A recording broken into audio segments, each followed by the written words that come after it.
ஏங்க எந்த செய்தியும் வரலைங்க, நீங்கள் போடுறது தாங்க அதெல்லாம். விஜய் வந்து உங்ககிட்ட பேசினார். ஆமாம், சீமா கிட்ட சொன்னார், மாசித் உங்ககிட்ட சொன்னார். இல்லை இல்லை, நோ நோ நோ நோ, இந்த பாருங்க, காங்கிரஸ் வந்து பேரம் பேச வேண்டிய தேவையெல்லாம் இல்லை. பேரம் பேசுறதுக்கு இதில் என்ன இருக்குது? வியாபாரமா?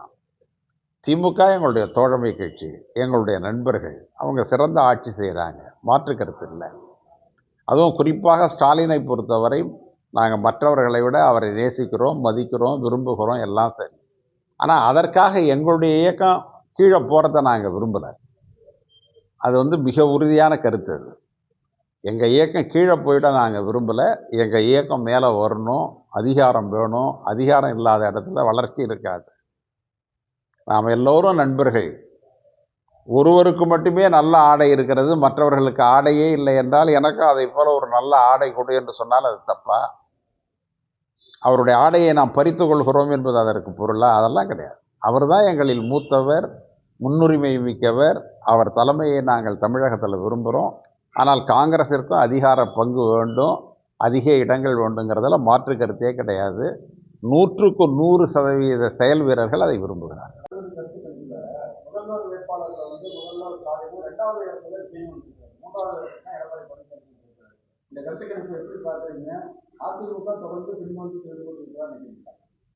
அதிமுக வந்துங்க எல்லா வகையிலும் அவர்கள் வந்து விளிம்பு நிலைக்கு வந்து விட்டார்கள். அவங்களால மாநில உரிமையை பேச முடியவில்லை. அமித்ஷா வந்து என்டிஏ கூட்டணி ஆட்சி அமைக்கும் என்று சொல்லுகிறார். இவங்க வந்து அதிமுக ஆட்சி அமைக்கும் என்று சொல்லுகிறார்கள். இந்த ஒரு அடிப்படை இப்போ நாங்கள் தெளிவாக சொன்னோம், திமுக தலைமை தான் சொல்லி சொன்னோம். எங்களுக்கு அதில் மாற்று கருத்து இல்லை. திமுக தலைமையில் தான் நாங்கள் தேர்தலை சந்திப்போம்னு சொன்னோம். எங்களுக்கு அதிகாரத்தில் பங்கு வேண்டும்னு நாங்கள் சொல்லியிருக்கிறோம். ஆனால் அங்கே என்ன சொல்கிறாங்க? என்டிஏ கூட்டணின்னு அமித்ஷா சொல்கிறாரு, அதிமுக ஆட்சி என்று இவர் சொல்லுகிறார். அதில் கூட அவர்களுக்குள்ளார கருத்து உடன்பாடு கிடையாது. அந்த அளவுக்கு தெளிவு இல்லை. இதுதான் இன்றைக்கு அதிமுகவினுடைய நிலை. தாமரை இலை தண்ணீர் போல அவர்கள் மிதக்கிறார்கள். அதை தவிர அங்கே ஒன்றும் கிடையாது.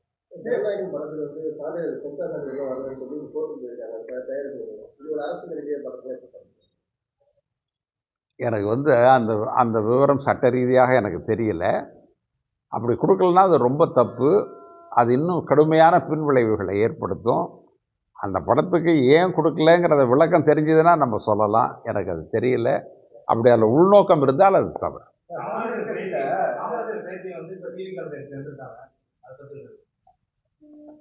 காமராஜர் பேச்சுனா யாரு தெரியல, சொல்லுங்க.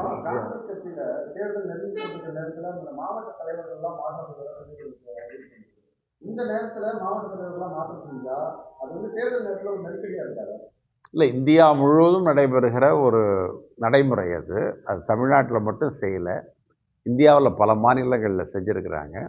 அந்த ப்ராசஸ் இங்கேயும் வந்திருக்கு. அதனால் அது வந்து ஆரம்பிக்கப்பட்ட ஒரு விஷயத்தை வேண்டாம் என்று சொல்வது முறையாகாது. செய்திகளை உடனுக்குடன் தெரிந்து கொள்ள கீழ்கண்ட கேபிள் மற்றும் டிடிஹெச் நெட்வொர்க்குகளில் எம்நாடு செய்தி தொலைக்காட்சியை காணுங்கள். பாதகம் செய்பவரை கண்டால் நாம் பயம் கொள்ளலாகாது பாப்பா. மோதி மிதித்து விடு பாப்பா, அவர் முகத்தில் உமிழ்ந்து விடு பாப்பா. அண்மை செய்திகளை உடனுக்குடன் தெரிந்து கொள்ள இணைந்திருங்கள் எம்நாடு தொலைக்காட்சியுடன்.